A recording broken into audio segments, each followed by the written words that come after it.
ప్రభుత్వ నిధులతో నిర్వహించే ప్రకృతి వ్యవసాయ శిక్షణ కార్యక్రమాన్ని రైతు సేవా కేంద్రం లేదా బయో రిసోర్స్ సెంటర్లో కాకుండా ప్రార్థనా మందిరంలో నిర్వహించడంపై అభ్యంతరం వ్యక్తం చేసిన ఏలేశ్వరం స్థానిక రైతులు.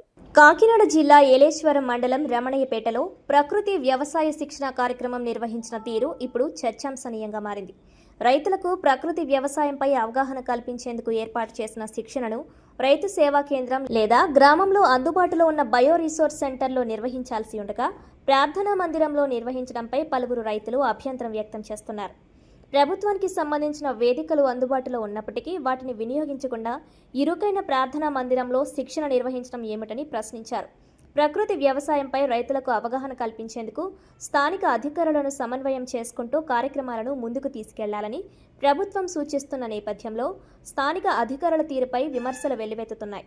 సమావేశం నిర్వహణపై సంబంధిత అధికారులకు ముందస్తు సమాచారం, అనుమతులు ఉన్నాయా అనే అంశంపై కూడా పలువురు ప్రశ్నలు లేవనెత్తుతున్నారు. ప్రభుత్వ నిధులు, సిబ్బంది, వనరులతో నిర్వహించే శిక్షణ కార్యక్రమాలకు ప్రభుత్వ కార్యాలయాలు, బీఆర్సీ వంటి అందుబాటులో ఉన్న వేదికలను వినియోగించాలని రైతులు కోరుతున్నారు. ఈ వ్యవహారంపై ఉన్నతాధికారులు విచారణ జరిపి వాస్తవాలను వెలుగులోకి తీసుకురావడంతో పాటు నిబంధనలు ఉల్లంఘించినట్లు తేలితే బాధ్యులపై చర్యలు తీసుకోవాలని పలువురు డిమాండ్ చేస్తున్నారు.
సరే, ఈరోజు ప్రకృతి వ్యవసాయం పైన ఒక సమావేశం జరిగింది. అది మీకు ఏమన్నా తెలుసా? యాక్చువల్గా సమావేశం జరిగినట్టు తెలిసిందండి. ఇప్పుడే ఒకళ్ళు వేరే ఏదో ఇన్ఫర్మేషన్ వచ్చింది. అదేదో రామణయ్యపేటలో చర్చిలో ప్రకృతి వ్యవసాయానికి సంబంధించిన కార్యక్రమం జరుగుతుందని మీకు తెలుసా అని ఒకళ్ళు ప్రశ్నించారు. ప్రశ్నిస్తే దాన్ని బట్టి మేము రామణయ్యపేట పంచాయతీ సెక్రటరీ గారిని ఆమె పంపించి ఎంక్వైరీ చేపిస్తే అక్కడ ఏదో ఒక చర్చ్ లో జరుగుతున్నట్టుగా తెలిసిన సమావేశం అండి.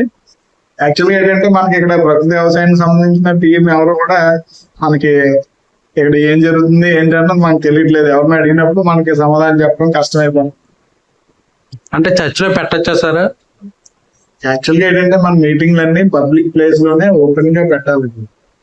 ఇప్పుడు వాళ్ళు అడిగి ఫస్ట్ నుండి ప్రజాప్రతినిధులు అయితే కంప్లైంట్ చేసేది కూడా ఏంటంటే వాళ్ళు ఏదైనా సమావేశం అప్పుడు మనకు తెలియజేయట్లేదని, ఇక్కడ ప్రోటోకాల్ పాటించట్లేదని తరచుగా ఇదే విధమైన కంప్లైంట్లు అదే డిపార్ట్మెంట్ నుండి వస్తుంది. అందుకే ఏ విధమైన సమాచారం లేదండి. మరి అది మీటింగ్ జరిగిందంటే ఇప్పుడు వాళ్ళతో మాట్లాడితే తెలిసింది అంతే తప్ప మీటింగ్ అని మనకి లేదా మీటింగ్ అనేది తెలియదు. మాకైతే ప్రకృతి వ్యవసాయానికి సంబంధించింది ఏ కార్యక్రమం జరిగినా ఇప్పటికైతే అసలు ఏమి మనకి ఎప్పుడూ ఎవరో చెప్పట్లేదు. ఇవాళ తెలిసిందండి ఆ విషయం అంతా కూడా. ఈ రోజే తెలిసింది ఇలాగా వాళ్ళు ఏదో మీటింగ్ అని అక్కడ ఏదో చర్చ్ దగ్గర ఏదో పెట్టుకుంటున్నారని తెలిసిందండి. తప్ప మీటింగ్ మనకి నన్ను కానీ ఇవాళ కానీ మనకేం తెలియలేదండి అసలు. దానికి సంబంధించిన ఆ విలేజ్ కి సంబంధించింది అనుకోండి, ఆ విలేజ్ లో పెట్టుకుంటారు. మండలానికి అంతటికే సంబంధించింది అనుకోండి, మన మండల ఆఫీస్ దగ్గర, వెలుగు ఆఫీస్ దగ్గర మాకు ఎవరికోళ్ళకి ఇలా మీటింగ్ అని ఇలా చెప్తే మేము పర్మిషన్ ఇస్తూ దాన్ని బట్టి పెట్టుకుంటాం. అంటే ఇప్పుడు చర్చలో పెట్టేది కానీ దీనిపైన మీ స్పందన ఏంటండి? ఆ గ్రామానికి సంబంధించింది అయితే ఆ గ్రామంలో నలుగురికి తెలియజేసే విషయం అనుకోండి, ఓపెన్ గా ఎక్కడన్నా ప్లేస్ ఉంటే పెడతా ఉంటారు.